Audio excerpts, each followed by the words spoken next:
Today, I am with Angelo. Angelo, do you want to say hi? Hello. Hi, so what's up?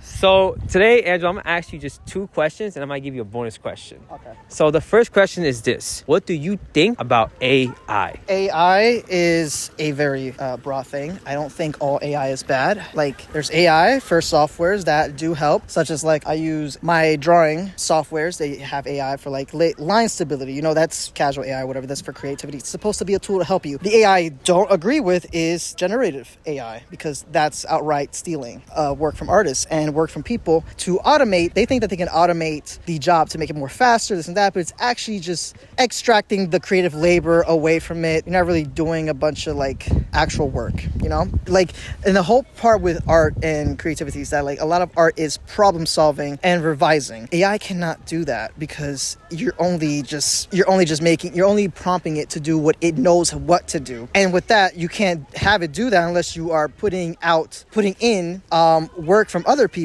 that's not yours to make it do the thing that you want it to do. And honestly, I just think that's unethical. That's it. Anything else? Don't do generative AI. You're paying $20 or whatever for Mid-Journey or some shit. Don't fucking do that. Pick up a pencil. Go ahead. You go talk. Oh, what? Just pick up a pencil, bro. Like, art is not that scary. It's honestly really cool. You'd be like, oh, I don't have the time to make art, but you have the time to put prompts. You have the time to put prompts, but you don't have the time to draw. Honestly, you don't even have to draw good. You just pick up a pen and draw. It's like writing. Everybody has their own style of writing. Everybody, and I'm talking about like with handwriting or just storytelling. Everybody has their own way of doing it. In terms with like drawing, it's the same thing. You have your own style based on what you like to see, what you like to do. You grew up watching Dragon Ball Z, you want to draw in the Dragon Ball Z style. You know, you could, the AI could probably just take it, but it's like, again, you yourself have the choices to make it the way how you want it to make it. It may not come out looking exactly like a Dragon Ball Z character. However, you come in the time and it feels good. It feels good just to make something from scratch, you know? You'd be like, wow, I have a new skill, you know? I know how to see things in perspective. I know how to see things in depth, you know, whatever, same thing. I feel like I'm like going off on a tangent, but you know, it's just, I feel with the future of AI, the human creativity is going to be lost with industries right now trying to put in AI into the replacing workers and replacing them with AI tools. I feel like there is no good alternative here. There's no good end game for this. It's just cheap money. They're trying to pay you cheap. They're trying to pay you for cheap. They're trying to make you do stuff that's just not going to look good at the end of the day. They'll fire you. They'll get new people who's into the AI stuff, and they're going to pay them less. There's no good outcome for this. Not to mention, creative work is very human. It's a very human nature thing. The whole point with art is to connect with people. If you can't connect with people and communicate with your own art, then what is the whole point of it? You know, it's just, AI is just to get you an idea, but the idea is never really yours because it's just never really is. There's no output from you. There's nothing from your creative eye, from your perspective being put into the output of the image. So that's just it. I just feel like the minute that we have AI controlling the creative field, we're going to lose a big part of human soul to the point that people will not know how to fucking communicate with each other. I can curse, right? You could curse. Like, people are not going to know how to communicate with each other. People are not going to know how to like interact with each other, which is already happening in society where humans just are feeling desensitized from a lot of stuff. There's no compassion, there's no empathy. Humanity is kind of dying because nobody cares about each other anymore. They only care about their own, very selfish, their own. They only care about if they're making money, but at the end of the day, the people who gives them the money, you know, they don't care about your lives either. They're not paying you well. They don't care about your life. They care about how much money they're making to make your lives miserable. That's it. And I feel like that's the problem with, like, if we keep continuing with this whole AI thing, that's what's going to happen. I mean, it's already happening now even without AI, but I feel like we had a stronger chance to thwart that until they decided we could replace you guys with artificial intellected robots or whatever. That's not a word. Artificial intellected, whatever. You know what I meant. The second question is this, Angelo. Yeah. Have you used ChatGPT? No. Have you used ChatGPT? And if so, or basically he said, have you used ChatGPT? He said no.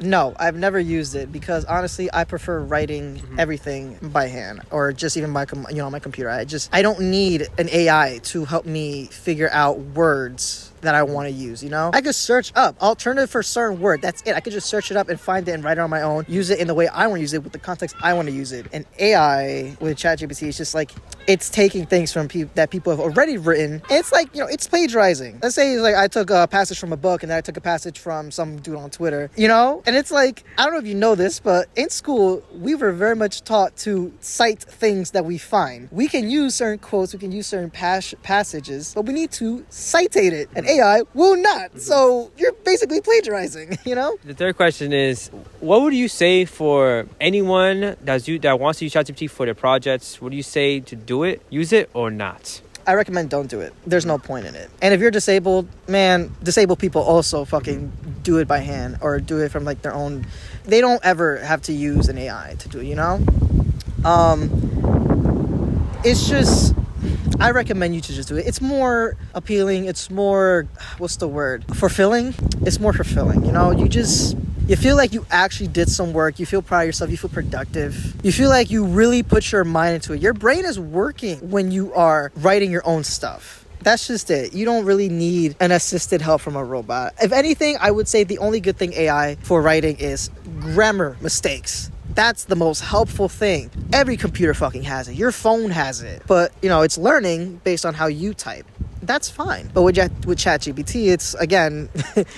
It's learning from everybody else when it could just learn from you specifically. It's dumb. It's dumb. Just fucking write your own stuff, man. And the last question is this. What's one life advice that you give to everybody that's listening to this right now? Just fucking work, man. I'm playing. Work, have fun, but also live life. Because a lot of your writing, a lot of your creativity and shit all comes from your living. That's why they always, you know, they don't want to hire us when we're fucking young. They want to hire us when we have, we live the life, you know? You have pros and cons in life. You have cause and effects. Go through it. Just go through life. Make a bunch of fucking mistakes. Learn from them. That's how we grow as humans. And that's how your work as whatever, an artist, a writer, or whatever the fuck, that's how you can put your own voice into your work. It's just your experience. That's all you gotta fucking do, to be honest. There's no like hidden technique, none of that. Just live life and just do your own stuff. Like pause. You know, a quick little note with people will be like, oh, AI is digital art, and it's like, oh, it's the same thing with you people using digital art softwares to draw, and it's like, it's not the same thing. Yes, there's some things that are streamlined, like the transformed, the undo button. I don't have to erase. I can just click undo on a digital art software, and that's great. But that's not the same in the AI thing, you know? I'm still drawing on the screen. I'm still making my marks. I'm still making the whole piece together. I'm still making choices to make the final product. I'm still making everything from scratch. Yes, I don't have to have my hands dirty with all this paint. I don't have to have my hands dirty with all this charcoal or anything like that, but it helps just to have everything be at your disposal right there on a digital art software. It doesn't have to be always pen and paper. I love pen and paper. I think people should start with pen and paper. It helps you get a feel for, you know, it's the paper too, that tactile feel. It lets you know like, oh, what kind of paper should I use, this and that. But honestly, you could just use any printer paper. But then with digital art, it's a little bit more streamlined because you have, again, the good AI, which is to help you stabilize your lines. Maybe if you don't like the way this line thickness looks, you can thin it out. If it's like a vector layer, you can use Wow, okay. If you have a vector layer, you're inking a comic page with a vector layer, you can just, and the line is looking a little too thick, you can use the line adjustment, which is, again, an AI feature tool, right? That helps it make it, you know, thinner. But again, you could do that, or you could just make it, again, by hand, just, you know, I'm gonna make it thinner by a smaller brush or whatever. But if you don't, like, for a job purpose, it's like, we use the line adjustment tool because it's just quicker, it's faster. We still did the work, but for that, it's just a little minor adjustment. They always do it all the time with like, editing comics and shit like that. Especially when you're lettering comics, you're using fonts a lot. Or you can be like Nate Pecos, who makes his own font by hand, and then he emulates into his computer, so it's all to his disposal. When a client wants a comic to be lettered in a certain font, he has it. It's his own font, and he's just laying it out. That's all.